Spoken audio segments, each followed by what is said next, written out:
బసవేశ్వరుడి స్ఫూర్తితోనే రాష్ట్రంలో సంక్షేమ పథకాలు అమలు చేస్తున్నామని సీఎం రేవంత్ రెడ్డి అన్నారు.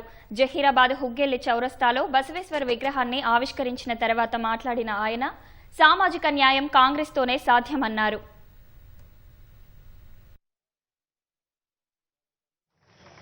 మనమందరం కలిసి విశ్వగురు బసవేశ్వరుడి విగ్రహావిష్కరణ ఒక స్ఫూర్తిని సామాజిక న్యాయాన్ని అందించే కాంగ్రెస్ పార్టీ ముఖ్యంగా శ్రీ రాహుల్ గాంధీ గారు కన్యాకుమారి నుంచి కశ్మీర్ వరకు చేసిన పాదయాత్రలో 150 రోజులు 4000 కిలోమీటర్లు ప్రతిరోజు ప్రజలను కలుస్తూ మమేకమవుతూ ప్రతి సందర్భంలో బసవన్న ఇచ్చిన సూచనలు బసవేశ్వరుడు ఇచ్చిన ఆదేశాలను వారు ఆ కాలంలోనే సామాజిక న్యాయం చేసి వివిధ సామాజిక వర్గాలకు చట్టసభలలో ప్రజా నిర్ణయాలలో ఏ విధంగా భాగస్వామ్యం కల్పించిండో వారిని స్ఫూర్తిగా తీసుకొని జనగణనలో కులగణన చెయ్యాలి.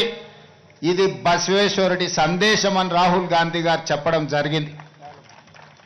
ఈరోజు కాంగ్రెస్ పార్టీ రాహుల్ గాంధీ గారు అమలు చేయదలుచుకున్న సామాజిక న్యాయానికి ఆనాడే పునాదులు వేసి ఆ తర్వాత తరాలు జ్యోతిరావు పూలే, డాక్టర్ బాబాసాహెబ్ అంబేద్కర్ సరసన బసవేశ్వరుడు నిలబడి ఈరోజు ఈ దేశం యొక్క నిర్మాణానికి వారిచ్చిన సూచనలు వారి సందేశమే ఈరోజు మన ఇందిరమ్మ రాజ్యానికి మన ప్రభుత్వ పరిపాలనకు ఒక సూచికగా భావిస్తూ వారి సందేశాన్ని తీసుకొని మన ప్రభుత్వం ఈరోజు సంక్షేమ పథకాలు అమలు చేయడమే కాకుండా సామాజిక న్యాయాన్ని ఈరోజు అందించాలన్న లక్ష్యంతో పనిచేస్తున్నాం.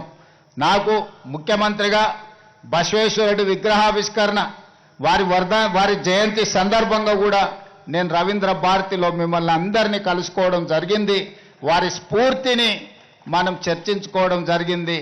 భవిష్యత్తులో కూడా మా ప్రభుత్వం మన ప్రభుత్వం తప్పకుండా బసవేశ్వరుడి సూచనలను వారి ఇచ్చిన సందేశాన్ని తీసుకొని ముందుకు వెళ్తుందని తెలియజేస్తూ మరొక్కసారి ఇంత అద్భుతమైన బసవేశ్వరుడి విశ్వగురు బసవేశ్వరుడి విగ్రహాన్ని ఆవిష్కరించిన ప్రతి ఒక్కరికి మనస్ఫూర్తిగా అభినందనలు తెలియజేస్తూ మీ అందరి దగ్గర సెలవు తీసుకుంటున్నా.